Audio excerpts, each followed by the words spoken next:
नमस्कार. नेहमीची तीच ती डाळ, आमटी, भाजी, भात खाऊन कंटाळा आला असेल तर एकदा अशा पद्धतीने हा भात बनवून बघा.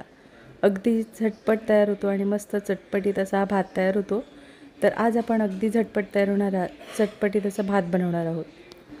बनवायला सोपा आणि खायला तर अतिशय चविष्ट असा हा भात तयार होतो. नक्कीच एकदा अशा पद्धतीने हा भात बनवून बघा. 1 वाटी सोयाबीन आपण इथे गरम पाण्यामध्ये भिजवून घेतलेलं आहे. मटार, त्यानंतर आपण इथे मशरूम घेतलेला आहे. इथे तुम्ही तुमच्या आवडीनुसार भाज्यांचा वापर करू शकता.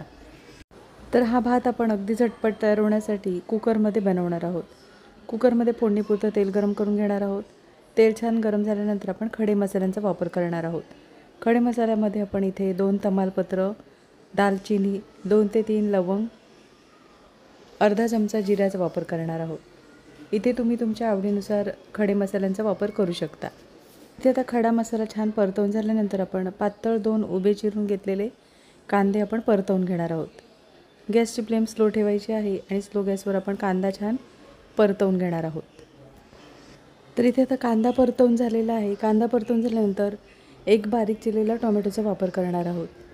तर इथे आता कांदा आणि टोमॅटो एकजीव होईपर्यंत आपण परतवून घेणार आहोत. कांदा आणि टोमॅटो छान परतवून होईपर्यंत आपण इथे आता सोयाबीन आपण जे पाण्यामध्ये भिजवून घेतलेले आहेत ते 2 ते 3 पाण्याने स्वच्छ धुवून घेणार आहोत.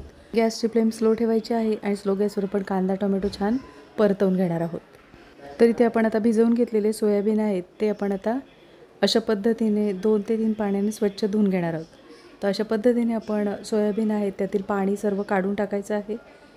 सोयाबीन आपण गरम पाण्यामध्ये छान 15 ते 20 मिनिटासाठी भिजवून घेतलेले.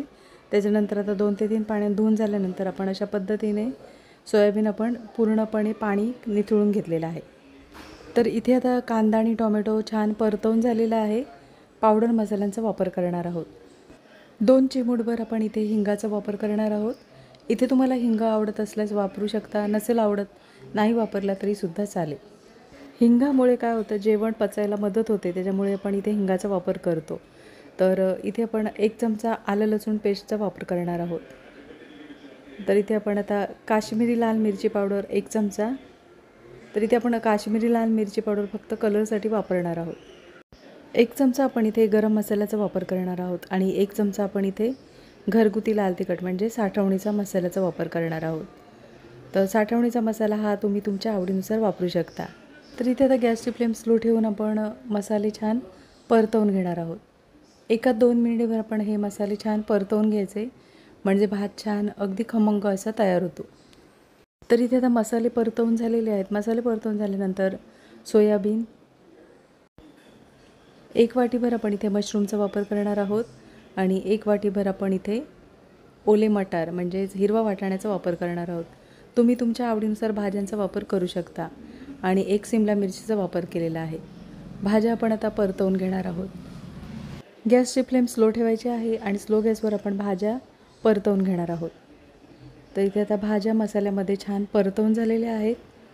तर इथे आपण भाज्या व्यवस्थित अशा परतवून झाल्यानंतर 2 वाटी आपण इथे तांदूळ घेणार आहोत. तर नेहमी जेवणामध्ये आपण जो तांदूळ वापरतो त्या तांदळाचा मी इथे भात बनवणार आहोत. इथे तुम्हाला जर बासमती तांदूळ वापरायचा असेल तर तुम्ही बासमती तांदूळ वापरू शकता.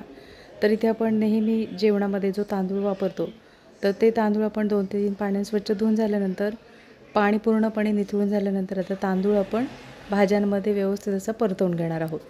तर इथे आता तांदूळ व्यवस्थित असा भाज्यांमध्ये परतवून झालेला आहे आणि आपण आता इथे 3 वाटी पाण्याचा वापर करणार आहोत. 2 वाटी तांदूळ घेतलेला, तर इथे मी 3 वाटीभर पाण्याचा वापर करणार आहे. इथे तुम्ही तांदूळ कोणता वापरता ह्याच्यावर तुम्ही पाण्याचा अंदाज ठेवायचा आहे.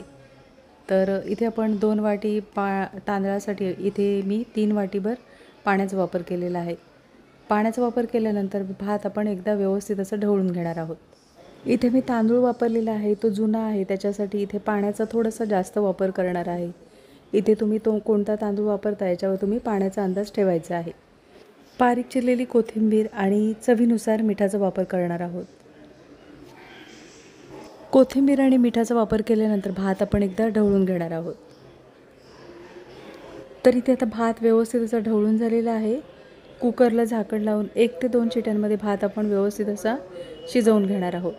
2 शिट्या झाल्यानंतर आपण कुकर थंड झाल्यानंतर आपण कुकरचं झाकण खोलून पाहूया. तर इथे मस्त असं चमचमीत असा भात तयार झालेला आहे. तर आपण आता एका डिशमध्ये काढून घेणार आहोत. अतिशय चविष्ट असा भात तयार होतो. नक्की एकदा अशा पद्धतीने हा भात बनवून बघा आणि कमेंटमध्ये मला नक्कीच सांगा. आजची रेसिपी आवडली असेल आणि चॅनलवर नवीन असला तर चॅनलला सबस्क्राईब करा आणि व्हिडिओ आवडला असेल तर लाईक शेअर करा. भेटू अशाच चमचमीत नवीन रेसिपीमध्ये.